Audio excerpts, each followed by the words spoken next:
നേതൃത്വം നൽകുന്ന Jenson Daniel pastor പ്രാർത്ഥനാധ്വനിയുടെ world ചെയർമാനായി പ്രവർത്തിക്കുന്നു. ഇപ്പോൾ കർത്താവിൻ്റെ ദാസൻ ഗുജറാത്തിൽ പ്രവർത്തിക്കുന്നു. ചേർന്ന് ഞങ്ങൾക്ക് ഒരുമിച്ച് ദേശത്തുള്ള ഓരോ സഭകളും ദൈവദാസന്മാരും ചേർന്ന് ഞങ്ങളുടെ ദേശത്തുള്ള ജനത്തോട് കർത്താവിൻ്റെ മാറ്റമില്ലാത്ത തിരുവചനത്തെ, സത്യസുവിശേഷത്തെ വ്യക്തമായി അറിയിപ്പാൻ കർത്താവ് ഇന്നേ ദിവസം ഞങ്ങളെയും സഹായിച്ചിരിക്കുന്നു. നശിച്ചു പോകുന്ന ജനത്തിന് വേണ്ടി യോഹന്നാന്റെ സുവിശേഷം 1-16 വാക്യം വായിക്കുമ്പോൾ, തൻ്റെ ഏകജാത പുത്രനിൽ വിശ്വസിക്കുന്ന ഏവനും നശിച്ചു പോകാതെ നിത്യജീവൻ പ്രാപിക്കേണ്ടതിന് ദൈവം അവന് നൽകുവാൻ തക്കവണ്ണം ലോകത്തെ സ്നേഹിച്ചു, നമ്മെ സ്നേഹിച്ചു.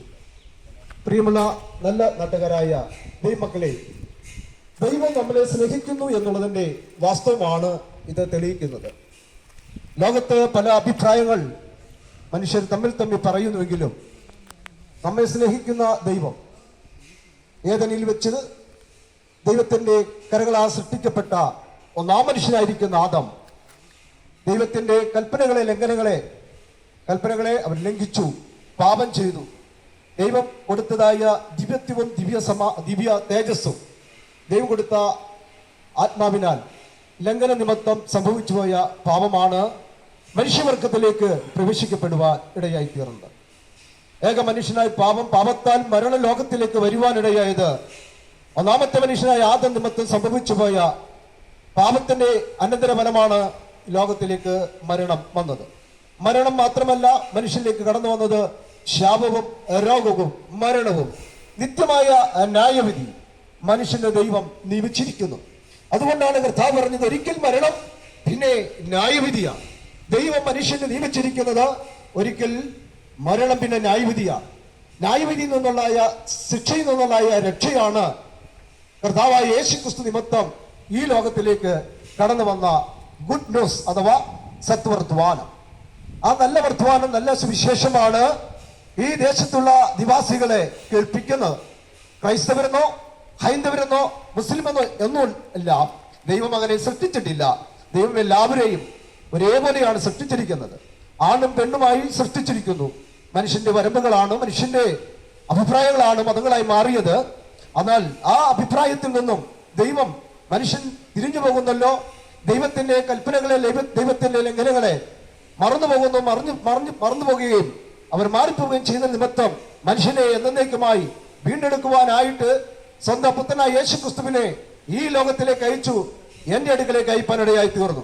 അതുകൊണ്ട് ഈ ലോകത്തിന് അനുരൂപരായി ജീവിക്കാതെ പാപത്തിൽ നിന്നും, ശാപ രോഗ മരണത്തിൽ നിന്നും, നിത്യമായ ന്യായത്തിൽ നിന്നും രക്ഷ യേശുക്രിസ്തു മുഖാന്തരമാണെന്ന് നമ്മളോട് അറിയിക്കുവാനും ആ കൽപ്പനകളെ അനുസരിപ്പാനും സർവശക്തനായ ദൈവം എന്നെ സഹായിച്ചു. പ്രിയമുള്ളവരെ, ഈ അധ്യയന സമയം കഴിഞ്ഞപ്പോൾ ഈ സയാന നിമിഷത്തിൽ ഈ ദേശത്തുള്ള നിവാസികളോട് ദൈവത്തിന്റെ വർത്തമാനം അറിയിക്കുന്നത് പാപത്തിൽ നിന്നുള്ള മോചനം, പാപത്തിന്റെ അനന്തരഫലമായ ന്യായവിധി അഥവാ ശിക്ഷയിൽ നിന്നുള്ള വിടുതലിന് വേണ്ടി യേശുക്രിസ്തു മുഖാന്തരം നിയമിച്ചിരിക്കുന്നതായ ആ നിയമത്തിലേക്ക്, അല്ലെങ്കിൽ ദൈവത്തിന്റെ കൽപ്പനയിലേക്ക് മനുഷ്യൻ മടങ്ങി വരുവാനുള്ള ആ സത്വർത്തമാനമാണ്.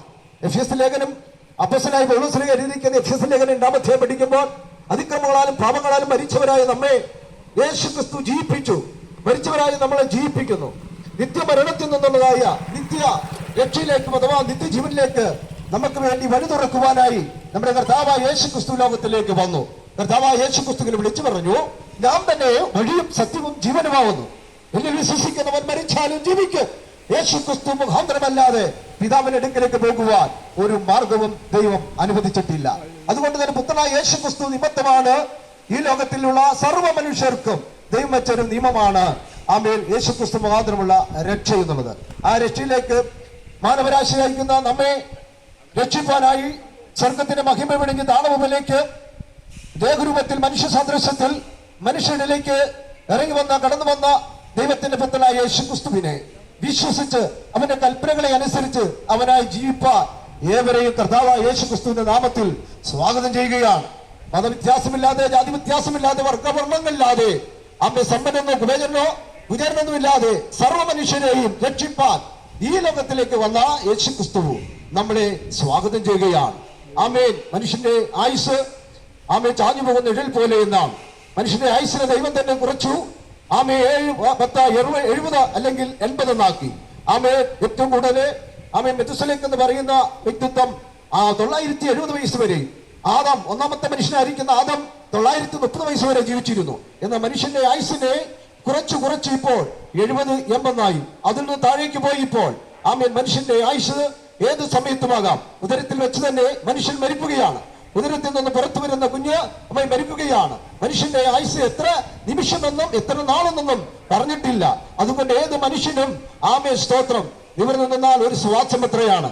അതുകൊണ്ട് മരണത്തിന് മുമ്പായി നമ്മുടെ രക്ഷിതാവായ യേശു ക്രിസ്തുവിനെ വിശ്വസിച്ച് അവന്റെ കൽപ്പനകളെ അനുസരിച്ച് നിത്യനായ വിധന്നുള്ള രക്ഷ യേശു ക്രിസ്തു നിമിത്തം നമുക്ക് വേണ്ടി നൽകപ്പെട്ടിരിക്കുകയാണ്. നമുക്ക് നൽകിയിരിക്കുന്ന ഈ നിത്യ സന്തോഷം എന്ന് പറയുന്ന ഈ സന്ദേശം, ഈ ഗുഡ് ന്യൂസ് നമ്മൾ കേൾക്കുക മാത്രമല്ല, അതിൽ പറയുന്നതായ ദൈവത്തിന്റെ കൽപ്പനകളെ അനുസരിച്ച് ജീവിപ്പാൻ സർവ്വ മനുഷ്യരെയും യേശുക്രിസ്തുവിന്റെ നാമത്തിൽ ക്ഷണിക്കുകയാണ്. അതിന് സമയപരിമിതികളില്ല, വിദ്യാഭ്യാസം നോക്കണ്ട, അതിന് വരമ്പുകളില്ല.